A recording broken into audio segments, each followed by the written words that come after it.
心の泉。今、苦しんでいる人は必ず見てください。この言葉は、苦しみを抱え、心の平和を求めるすべての人に向けたメッセージです。人生には予期せぬ困難がつきものであり、時にはそれがあまりにも重く、自分一人では抱えきれないものに感じられることがあります。しかし、どんなに絶望的な状況でも、心の中には常に希望の光が存在します。この物語は、キサー・ゴータミーという女性とお釈迦様の教えの旅を通じて、私たちに深い教訓を与えてくれます。さあ、心を開いて、この古代の知恵が今のあなたの人生にどのような光をもたらすかを探ってみましょう。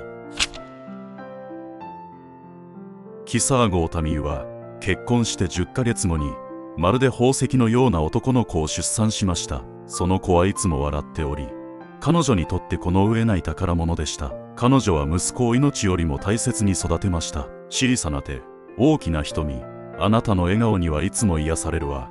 とキサー・ゴータミーは息子に話しかけます。息子は、まるで彼女の意味を理解しているかのように、小さく微笑んでいるようでした。キサー・ゴータミーの日々は息子の世話で忙しく過ぎていきました。今日も一日、元気に過ごしましょうね。と彼女は息子に微笑みかけ、新しい一日が始まりました。その日の夜、息子は突然泣き始めました。どうやら彼は熱を出していました。息子の熱は下がることなく彼女の心配は増すばかりでした。翌朝、キサー・ゴータミーは医者に息子を連れて行くことにしました。しかし、町の医者は彼女に悲しい知らせを伝えました。ごめんなさい。私にはどうすることもできませんと医者は言いました。彼女は、息子を抱きしめながら涙を流し続けました。どうか助けてください。私の息子を助けてください。と彼女は天に祈りました。彼女の心は不安と心配でいっぱいでした。医者からの言葉が彼女の心を重くしていましたが、それでも彼女は諦めませんでした。彼女は看病を続け、あなたは大丈夫。必ず元気になるわと息子に何度も語りかけました。しかし、息子の状態は一向に良くならず、キサー・ゴータミーの心は次第に絶望に変わっていきました。ある日、キサー・ゴータミーが息子の様子を見に行くと、息子は静かに眠っていました。彼女はほっと胸をなで下ろしましたが、すぐに異変に気づきました。息子はもう呼吸をしていませんでした。キサー・ゴータミーは息子を抱きしめ、必死に名を呼びました。起きて、お願い、起きて、と彼女は叫びましたが、息子は動きませんでした。彼女の心は絶望で満たされ、涙が止まりませんでした。キサー・ゴータミーは息子を抱き、必死で村をさまよい始めました。彼女は、息子が病気で動かなくなってしまった。どうか治す方法を教えてくださいと、涙ながらに人々に助けを求めます。しかし、彼女が出会う人々は、死んだ者を生き返らせる方法など誰にもわからないと、同情の眼差しで見守るだけでした。もし何か知っていたら、どうか教えてください。と彼女は繰り返し懇願しますが、多くの人々はただ首を振り、かわいそうに、あなたの子はもうこの世にはいない。諦めなさい。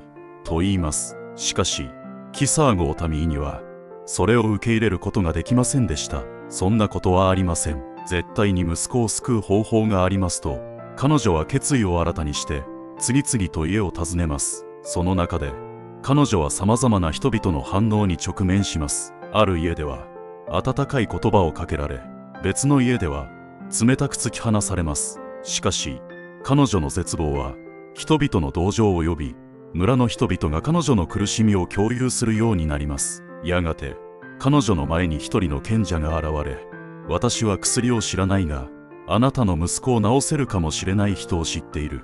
と言います。それは、祇園精舎におられるお釈迦様でした。お釈迦様なら、あなたの息子を救うことができるかもしれませんという言葉に、キサー・ゴータミーの心には、久しぶりに光が差し込みます。本当ですか。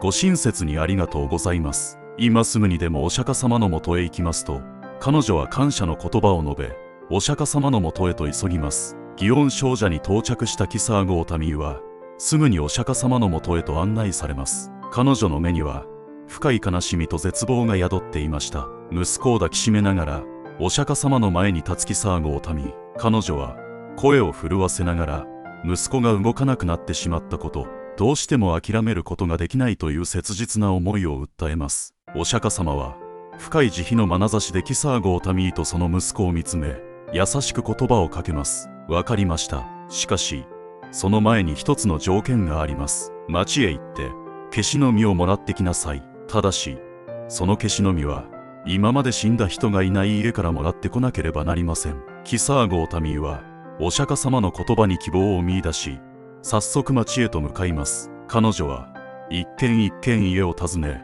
この家では亡くなられた方はいますかと尋ねます。しかし、彼女が訪ねる家々では、誰もが、はい、ここでは、と、亡くなった人の話を始めます。家族を失った悲しみを共有する家ばかりで、ケシの実をもらうことはできませんでした。町を訪ね歩くうちに、キサーゴ・オタミーは、人々の話から大切なことを学び始めます。すべての家には、失った悲しみがあり、死はすべての人に共通する避けられない真実であること。彼女の求めるケシの実は、死という現実を受け入れることの象徴であったのです。夕暮れ時、力尽きたキサーゴ・オタミーは、冷たくなった息子を抱きしめながら、お釈迦様のもとへ戻ります。ケシの実は得られなかった。しかし、私は大切なことを学びました。死人のない家はどこにもありません。私の子も、この世のすべての生きとし生けるものと同じ運命をたどるのですね。お釈迦様は、キサーゴ・オタミーの成長を見て、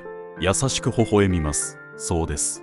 キサーゴ・オタミー、生きとし生けるものは皆、いつかはこの世を去る運命にあります。それは避けられない自然の法則です。大切なのは私たちがどのように死の事実を受け入れ、それと共に生きていくかです。キサーゴ・オタミーは、お釈迦様の言葉に深く感銘を受けました。彼女は自分の悲しみと絶望が、生と死の自然なサイクルの一部であることを理解し始めました。ブッダの教えによって、キサーゴ・オタミーは新たな視点を得ました。彼女は、自分の息子を失った悲しみと共に生きる覚悟と、生命の尊さと無常を受け入れることを学びました。彼女はブッダの弟子として、仏法を学び、内なる平和と悟りへの道の新たな人生を歩み始めました。失った息子への愛は変わらずにありながらも、彼女は生命の無常を受け入れ、それを自分の力に変えていきました。この物語で一番の教訓は、私たちの心の中には、どんなに困難な状況にあっても、心の中に平和を見つけ、前に進んでいく力があるということです。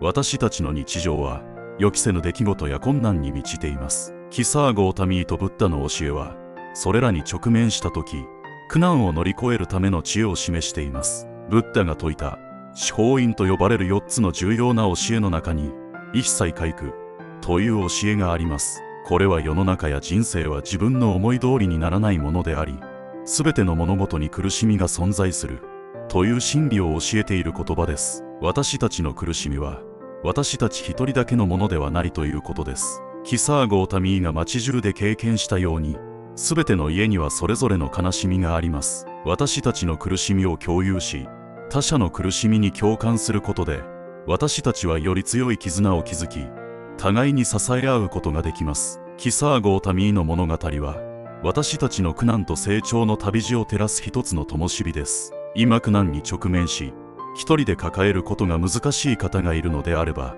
コメント欄にてその悩みを共有してください。共有するだけでも心は軽くなるかもしれません。心の泉チャンネルを通じて、皆さんの心に少しでも寄り添えたなら幸いです。もし、この動画の内容が気に入ったら、ぜひチャンネル登録とベルマークのクリックをお願いします。また、皆さんの感想や、ブッダの教えがどのようにあなたの人生に影響を与えているかもコメントいただければ嬉しいです。ご視聴ありがとうございました。平和と愛が皆さんと共にありますように。